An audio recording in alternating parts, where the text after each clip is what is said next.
Hey Cancer, thanks for checking out your weekly forecast for May 30th through June 3rd. We do have the new moon in Gemini happening May 30th. This is a really great time. New moons in general are a great time for setting intention and calling in things into our life. We're going to see what's coming up in the energy ahead for Cancer, Sun, Moon, and Rising. You might stumble upon this video a few weeks from now, a few months from now, a few years from now. It's fine. You're going to find it whenever you're meant to hear the messages that are in it. Keep in mind it's a general reading for the collective. Not every single message is going to resonate, and that's okay. So as always, take what does, leave what doesn't, and you may need a private reading. We're going to jump right on in here and see what's coming up for our Cancer friends. And the first card coming up here for you all, my dears, is the Knight of Cups. And this is that beautiful water sign energy. Traditionally speaking, traditionally speaking, court cards are going to be sometimes seen as a person coming into a situation. And I know a lot of people are used to watching tarot for love and romance. And our poor little Knight of Cups gets typecast as like a player, a Romeo, a Don Juan of sorts coming into a situation. So people see the Knight of Cups and they're like, I don't want the Knight of Cups, which makes me sad because there's so much more to the Knight of Cups. Yes, sometimes it can mean that. It can mean that sometimes. It depends on what we're asking when we pull the cards. It depends on the other cards that come up. It depends on the vibe in the reading. But just because we see the Knight of Cups, it doesn't automatically mean you're dealing with a player. The Knight of Cups is about adventure. It's about the pursuit of the things that make the heart smile. It's the quest and the pursuit for beauty. And it has a very romantic era, romantic vibe to it. And not just romance in terms of like when we hear romantic, we think of lovey dovey, we think of, kissy kissy, lovey lovey. But romantic is also a way of describing a vibe or like something that appeals to the senses. Like there's a genre of art called the romantic period, right? If anybody took art history, right, there's the romantic period of art, and they weren't romantic paintings in the sense that like they make you want to fall in love or that they had anything to do with romantic love, but they were called romantic because it captured a vibe, it captured emotion. It was something that brought emotion up to the surface for the person looking at it, or they could see it and they could get a sense of the feeling and the emotion and the tone because of the colors and the lighting and the way light was captured in the painting. And so we see all these little details that create this ambiance, that create this feeling. And so when the Knight of Cups comes up, sometimes we're in that energy and we're beginning to notice things around us, and we're beginning to see and notice beauty around us. And this is one of the first things that happens when somebody is opening up to receive.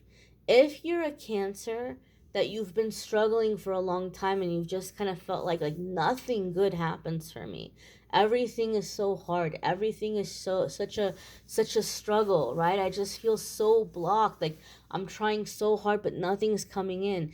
Even if it has to do with finances, even if you feel blocked financially, one of the first things that happens when people open up to receive is they start to notice and see beauty all around them that's been right under their nose the whole time. Like, oh my gosh, I never noticed how beautiful the traffic lights are, the city lights are on the bus ride home at the end of the day. I never noticed how beautiful and inspiring that grass or those flowers are that are growing out of the cracks in the sidewalk.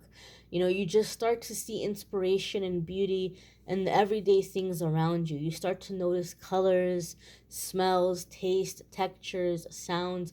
You start to have this appreciation for the environment around you, and you start to experience your reality in a way where you're receiving.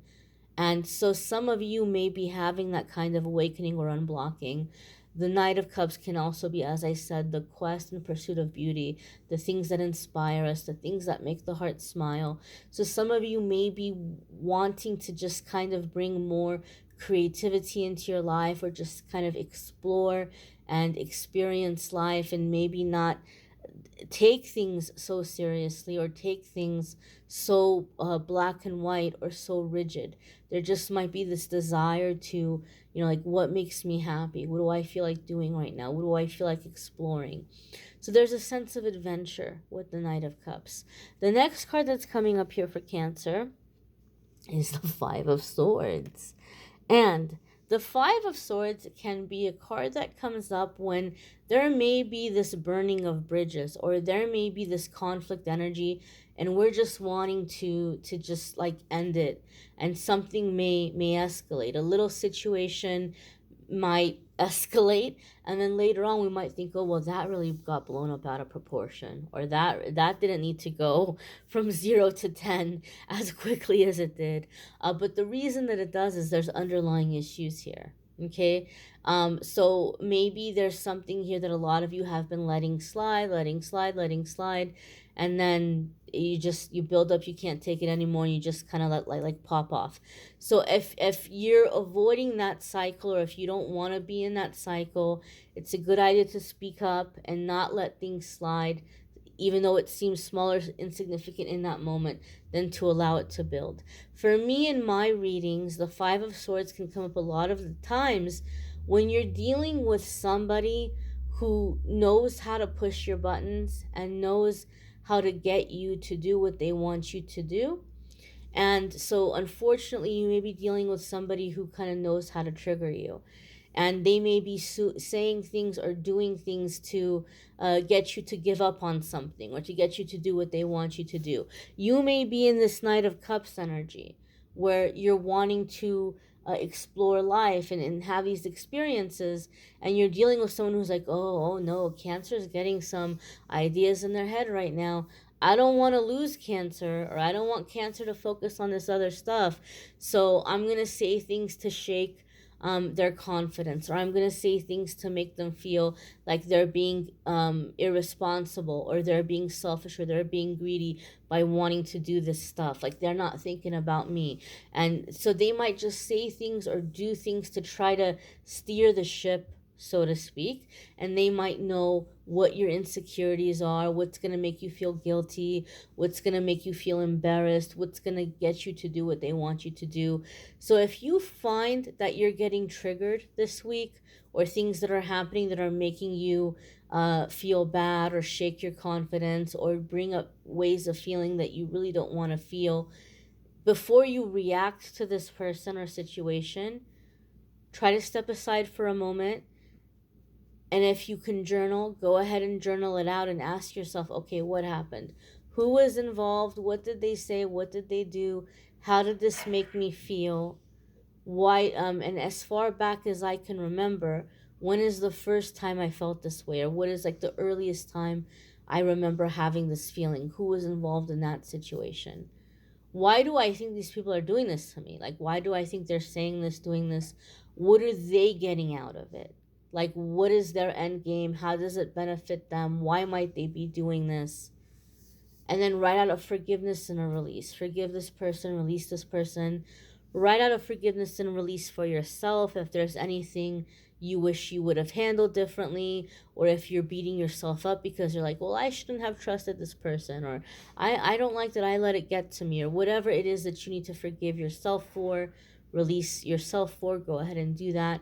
And then write out how you're choosing to feel about yourself and about this situation from now on moving forward. If you can take yourself through those steps, you're going to deactivate those triggers. So the next time somebody can push that button as much as they want, it's not going to have any effect on you. They're not going to be able to steer the ship. They're not going to be able to direct you or pull the strings in the way that they want you to go. That trigger will no longer be active. That button will no longer work. So there could just be something here where somebody feels like they're losing control of you, or They're, like you're getting like too confident, or you're getting these big ideas in your head, and they may be trying to like pull you back down. And you don't have to be in agreement with receiving that. You don't have to receive that. And so if you do find yourself being triggered, if you can try to step aside and do that little activity, that little exercise, it can be really helpful. Some of you may be deciding to pursue some dreams and some ambitions, and some of you may be in the energy where you're like, you know what? I'm just going to burn these bridges. Anybody who doesn't believe in me, anybody who's discouraging me, anybody who's like killing my vibe, you may be doing some burning of bridges here when the Five of Swords appears. The next card that's coming up here for you all is the Hanged Man, and this is a major arcana card. So the major arcana cards come up anytime that we're coming into a new chapter in our life. It's a significant time, a defining moment. The things that we're experiencing are directly connected to things that we came here to accomplish and master. And so even though I'm setting the intention for a 7-day period of time, this is energy that's going to be around for a while. And a lot of people don't like to see the Hanged Man because they think it means that there's not much that's happening. Like it's just kind of like a stalemate, or like a lull, or like a time of, just nothing happening. And they forget it's a major arcana card, right? This is there's divine stuff happening right now. This is an important crossroads that you were meant to experience or to come upon. And so the Hanged Man isn't about nothing happening. The Hanged Man is about seeing the bigger picture, seeing things that you've been missing, seeing things from a different angle. A lot of the time, this card comes up for me in my readings because you have been asking for something or trying to manifest something for a really long period of time, and you may have been blocked. And now you're getting unblocked, so these things are going to come in. But a lot of these requests, a lot of these manifestations are a little outdated, and your angels and guides know this, and they know that something is coming in, or you're manifesting something on autopilot. You're manifesting something you think is going to bring you happiness, but it's not. And our angels and guides and the universe, they has to respect our free will, but it's this pause, like is this really what you want? Stop here for a moment and really think about this, because you're putting a lot of hard work into manifesting. And we don't want you to be disappointed when we honor your free will and you receive what you're after. But your angels and guides might know that you're after something here that you think is going to bring you happiness that's not going to bring you happiness. Or something that you're just kind of manifesting on autopilot. Or you're manifesting it because you were conditioned or trained, or you were taught that you should want this. This is going to make you happy. But it's really not what you want in your heart of hearts. You're just after it and pursuing it because somebody planted that in your head, at some stage, and said, this is the only way you're going to be happy, or this is what you should want. And so some people say, how come the law of attraction doesn't work for me? How come I see all these people and they manifest all this stuff and I can't manifest anything? Because you may be manifesting on autopilot. You may be manifesting what you think you're supposed to want, and it's not really what you want. It's not really what's in your heart. I could have a vision boarding workshop and have a bunch of people there and give everybody a bunch of magazines and pictures and things to cut out, and people are going to put a great big mansion and fancy cars and supermodels and all this kind of stuff, because we're conditioned to think that's what's going to make us happy. That's what's going to make us successful. But very few people have like a lust in their heart for that kind of stuff. And that's what makes us manifest something. It's like the fire and the emotion behind it.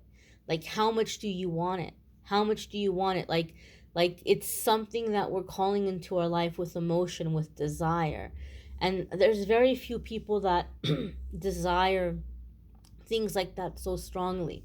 The majority of us will be very happy with a romantic partner who's not a supermodel. The majority of us would be very happy living in a nice place that's not a mansion. We don't all have a lust to have private jets and all kinds of these things. And so sometimes we might be calling in things because we're conditioned or we're told it's going to be what makes us happy, but it's not what's going to make us happy. And your angels and guides know this, and they're trying to get your attention to get you to kind of do some examining here, some self evaluating, and asking yourself, what really do I want? And how am I aligned with that? Is this really going to bring me what I'm looking for? Is this really going to make me feel the way I think it's going to make me feel? What are some other ways? So if you're not sure, this could be a good time to just kind of try to focus on how do you want to feel and the things that are going to make you feel that way in the immediate moment. And this can help bring some clarity. But I do feel like a lot of you are going on this quest, on this adventure, on this self discovery, and you may be coming into a time that you're realizing there's a lot of things that you've been trying to get after or call in, and you're realizing, I don't even want that anymore. That's not me, or that's not what I want. So I feel like there's this sense of like finding yourself, getting to know yourself, and like really what do you want, and less on everything that the pressure or expectation being put on you. Your next card here is the Hermit. This could be a Virgo person or somebody with a Virgo placement. It could be an aspect of yourself. If you have a Virgo placement, there can be big changes and big shifts happening for you in those houses or in those areas of your life. This is another major arcana card. So you all are coming out of a lull, and there's going to be movement. There's going to be things changing up, energy shifting. And the Hermit card can be a card of awakening, a card of a spiritual teacher or guru that may be showing you the way. It could be you stepping into your role as a spiritual teacher or guru, or showing others the way.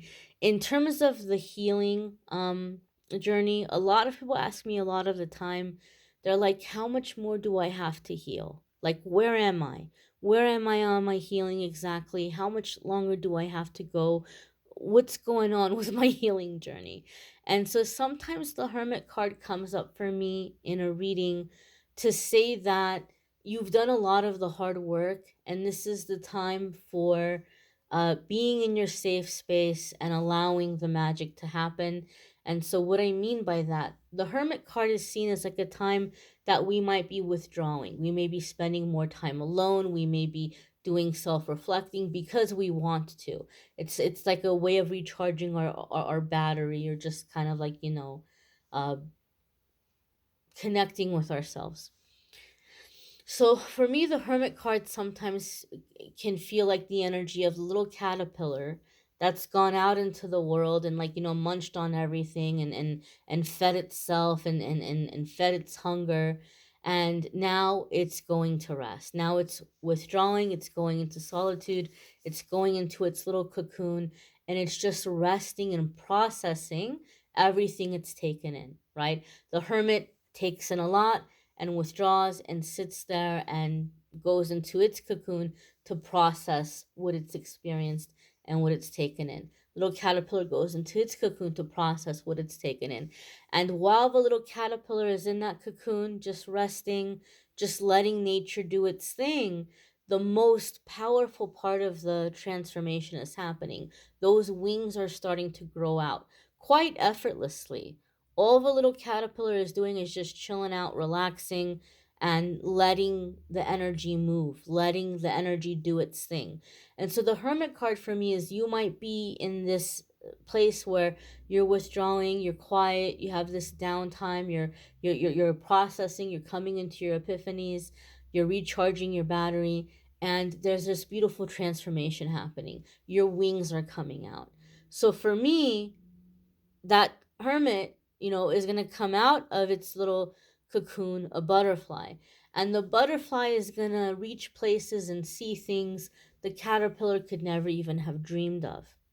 So, where you are in your healing journey, this could be a very transformative time for you, even though it might feel a little uneventful.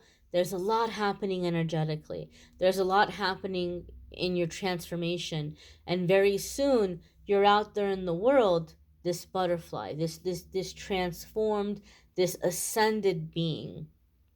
So be gentle with yourself in the meantime. Don't feel like you have to hurry or rush the process. And this is a good time for you all cancers to do some self-reflecting, to just check in with yourself and get clear really about what you want. Like, what do I really want versus what have I been told I should want? Because a lot of the times that stuff's not going to make us happy, right? And you're on this path to happiness, to fulfillment, to joy. Be sure to check out your moon sign, your rising sign. Some weeks those might resonate more than your sun sign.